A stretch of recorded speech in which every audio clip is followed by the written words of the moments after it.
ইরানের ৬০% সমৃদ্ধ ইউরেনিয়াম জব্দ করতে মরিয়া যুক্তরাষ্ট্র। স্থানীয় সময় শুক্রবার মার্কিন প্রেসিডেন্ট ডোনাল্ড ট্রাম্প বলেন, ভারী সরঞ্জাম ব্যবহার করে হলেও সেগুলো ওয়াশিংটনে ফিরিয়ে আনা হবে। জবাবে ইরান জানিয়েছে যুক্তরাষ্ট্রের সঙ্গে এই বিষয়ে কোনো আলাপ হয়নি। এমন আবহে পাকিস্তানে চলছে ওয়াশিংটন তেহরানের মধ্যে দ্বিতীয় দফা আলোচনার তোড়জোড়। ৬০% অপরিশোধিত ইউরেনিয়াম ৯০% পর্যন্ত সমৃদ্ধ করতে চেয়েছিল ইরান, যা দিয়ে পারমাণবিক বিস্ফোরক তৈরি সম্ভব। বসুন্ধরা টিস্যু, অশুদ্ধতার বিরুদ্ধে এক বিন্দুও ছাড় নয়।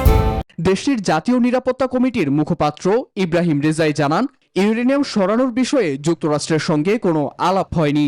এছাড়া তেহরান কোনো অবস্থাতেই এই সম্পদ অন্যের হাতে তুলে দেবে না বলে সাফ জানিয়েছেন পররাষ্ট্র মুখপাত্র ইসমাইল বাঘাই। মতপার্থক্য থাকলেও পাকিস্তানের ইসলামাবাদে চলছে দ্বিতীয় দফা যুক্তরাষ্ট্র ইরান বৈঠকের প্রস্তুতি। আনুষ্ঠানিক ঘোষণা না আসলেও সোমবার বৈঠকের ইঙ্গিত দিয়েছে ইরানের গণমাধ্যম ইরিনা। নীরব দাস, নিউজ 24।